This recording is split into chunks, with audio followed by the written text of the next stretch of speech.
Eh bien, Julia, nous avons profité de cette petite calmie, puisqu'il a commencé à pleuvoir pas mal tout à l'heure, pour venir faire une petite marche là, dans la banlieue de Mons. Il fait froid, mais il fait beau. Oui, c'est pas mal. Tout à l'heure, il y avait un bel arc-en-ciel même. Et dans le week-end passé, nous étions à Bruxelles, où nous nous sommes vraiment réjouis de tenir ce week-end, où il y avait 2 réunions sur le couple, une réunion sur le prophétique, dans l'église de pasteur Guilain et son épouse Shadia, que nous apprécions particulièrement. Et puis là, nous sommes logés chez Nathanaël et Isabelle Beumier, un jeune couple qui a un peu la même sorte de ministère que le nôtre. Ils annoncent la parole de Dieu par la prédication et par le chant. Ils voyagent. Ils voyagent aussi, n'est-ce pas? Ils sont très modernes, ils ont plein de nouvelles idées. Juste un peu plus jeunes que nous. Mais on a des sujets communs de discussion justement à cause de cette similarité au niveau du ministère. Et moi j'espère qu'il y aura vraiment des centaines de couples qui vont se lever comme ça dans le temps qui vient et qui vont pouvoir se tenir ensemble pour pouvoir parler de Dieu, l'Évangile, dans ce temps dans lequel nous sommes. Et un thème que nous avons commencé à aborder à Bruxelles, d'ailleurs lorsque nous avons pris cette grande roue, eh bien c'est cette pensée d'encourager les gens à réaliser que servir Dieu, c'est pas toujours essayer d'exercer un grand ministère spectaculaire. Si Dieu nous y appelle, alléluia, pourquoi pas, bien sûr. Mais avant tout, c'est dans la vie de tous les jours que Dieu nous appelle à être des vaillants héros, des vaillantes guerrières. Et je crois que ça, il ne faut pas le perdre de vue.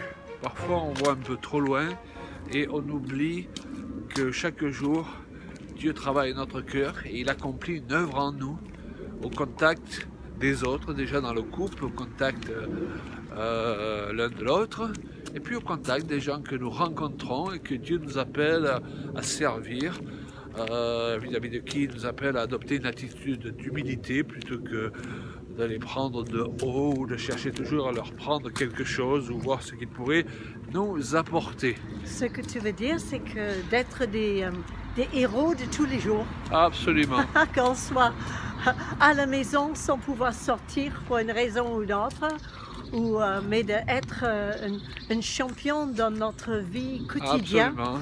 Et entouré par des personnes normales, Oui, normal. Et qu'on rencontre tous les jours, que ce soit au magasin ou que ce soit devant l'école. Oui, et je crois qu'il faut réaliser que Dieu nous dit dans sa parole d'aller avec la force que nous avons. Donc Dieu ne va pas nous demander d'aller avec la force que nous n'avons pas. C'est vrai. C'est pas facile de vivre les uns avec les autres et d'être des personnes connues comme des médiateurs de paix. Des personnes de paix, oui. Et qui en marche dans le royaume de Dieu déjà. Oui. Et les gens, ils nous voient vivre et parfois on peut trouver des solutions là où il n'y a pas de solution. On peut apporter des solutions aux gens pour leurs problèmes de chaque jour. Et si c'est vraiment compliqué, eh bien, on peut prier et gagner des batailles chez nous. On n'a pas besoin d'être dans une cathédrale pour prier. On peut prier chez nous. Et renverser les forteresses dans ces moments de prière, n'est-ce pas? Ah oui, ça me fait penser à ce film The War Room qu'on avait vu ensemble. Oui, excellent. Et que d'avoir un espace chez soi où on peut gagner des batailles, combien c'est important. Et là, c'est vraiment la preuve qu'on est tous appelés d'être des warriors, des guerriers, d'être des personnes qui soient vraiment utile pour le royaume de Dieu, tout en étant dans notre quotidien. Ah, ça Dans fait du bien. notre quotidien, servir Dieu dans notre Je quotidien. suis utile. Ça, c'est le thème majeur de ce que nous voulons partager, Mhm. sans avoir honte ou un sentiment de culpabilité. Ouah, je ne suis pas aux extrémités de la terre pour sauver les Africains ou les Indiens, mais Oui, c'est je vrai, suis oui. simplement dans ma famille à m'efforcer par la grâce de Dieu d'être un bon père, ce qui va se répercuter dans la vie de mes enfants et dans la vie de leurs enfants. Mhm. Être un bon mari, ce qui va se répercuter dans la vie d'autres couples peut-être qui ont des problèmes et qui vont pouvoir prendre modèle sur nous pour pouvoir gérer leurs problèmes. Tout ça c'est glorieux, c'est pas secondaire. Non. Tout ça c'est servir Dieu.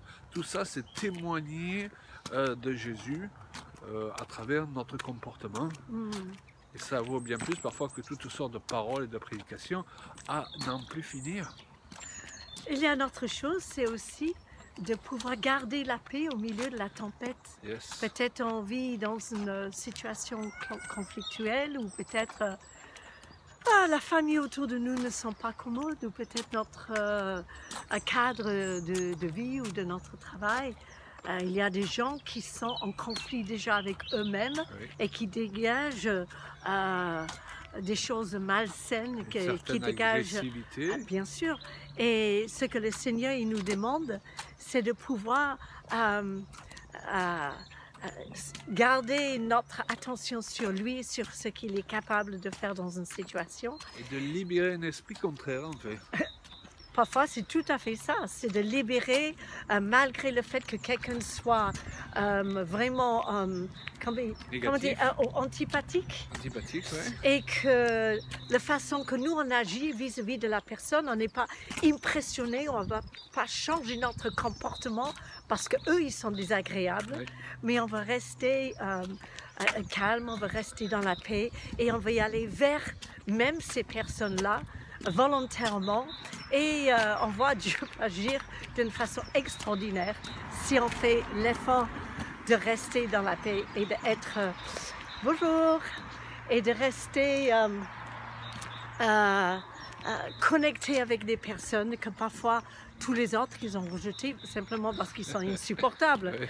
Et on peut voir des victoires glorieuses spirituelles dans ces moments-là et Dieu nous utilise là où nous sommes. Et ça fait partie du combat spirituel. Ah, tout à fait. On gagne sûr. des âmes, parfois simplement en leur manifestant le bien pour le désagréable qu'ils auraient pu nous manifester. Ouais. Et c'est exactement ce qu'enseigne la parole de Dieu lorsque la Bible nous dit de rendre le bien pour le mal. Ouais. Je me rappelle d'une occasion où, en allant dans une réunion Oui. que je devrais faire, il y avait quelqu'un, le responsable, je demandais qui était responsable de la réunion, et c'était une femme, et pour couper court, elle faisait peur à tout le monde, et entre autres moi, elle avait une façon de parler, Ouais. elle se Bonjour. prenait de haut un peu tout le monde, et j'ai dit, oula, la première réaction en moi, c'était, oulala, celle-là, Ouais. elle me fait peur. Mais après, je dis, mais pourquoi? sûr. Si le Seigneur m'a donné mon mandat pour être là et pour Absolument. partager des choses, c'est qu'il me donne aussi la grâce et la faveur d'y aller avec ça. Et je suis allée franco vers la personne. Elle m'a regardé un peu comme ça. Et je lui ai dit, mais je suis tellement contente de vous rencontrer. Et je l'ai embrassée. Et d'un coup, elle a changé de visage. Elle a dit, oh, mais moi aussi, combien je suis contente de te voir. Et donc, j'ai réalisé que, comme tu as dit, j'ai Tu as libéré libéré un vent contraire. L'esprit contraire. Un esprit contraire. Et je n'ai pas agi selon ce que ma chair voulait que j'agisse. Mais je suis allée avec confiance et avec amour j'ai regardé la personne et je me suis dit, elle devait avoir beaucoup de responsabilités, beaucoup de stress, beaucoup, etc. Oui, tu as eu compassion aussi d'elle, au lieu de chercher le mal chez elle, tu as cherché des raisons pour lesquelles peut-être elle était froide comme ça. Et j'ai essayé cette méthode plusieurs fois, Oui. d'aller vers des personnes un peu... voilà. D'ailleurs, je sais que tu es un peu devenue experte dans ce domaine-là, ma chérie. Et j'ai vu que l'amour est plus fort. J'ai L'amour vu est plus fort. Allez. que la compassion, être compatissant, exprimer vraiment une gentillesse face à parfois des personnes au plus froid, Ouais. eh bien, on peut faire tomber vraiment des façades. Et ensuite, là, c'est intéressant parce qu'on peut communiquer avec la vraie personne qui est derrière. Il y a un passage de l'Écriture qui se trouve dans les Hébreux, et on va terminer avec ça, où l'apôtre Paul dit aux chrétiens... Ça va? Bon courage! Bonjour. Vous y allez. L'apôtre Paul, il dit aux chrétiens de rechercher, selon les traductions, plus précisément, de poursuivre la paix. Et on se rend compte que le terme grec qui est employé ici pour poursuivre, c'était un terme qui s'adressait, qui était utilisé plus précisément dans le contexte de la chasse à l'époque. Alors ça signifie en d'autres termes que littéralement l'apôtre Paul est en train de nous dire de partir à la chasse de la paix. Et c'est ce que Dieu veut pour nous, pour son peuple, pour ses enfants. Nous ne soyons pas des gens passifs, tiens la paix elle est là, elle est plus là, tiens j'ai perdu la paix.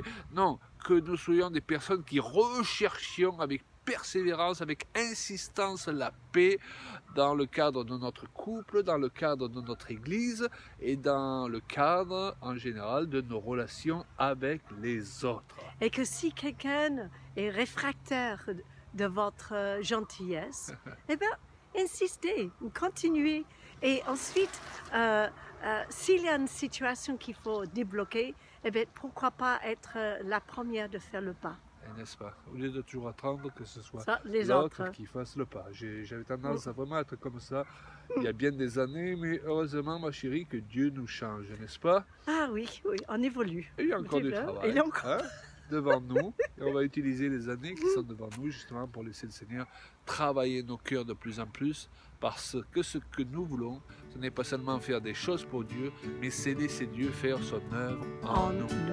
Et donc nous vous laissons avec cette pensée, ces réflexions, et à bientôt. À très bientôt. Nous étions en direct de Mons en Belgique. Restez au chaud.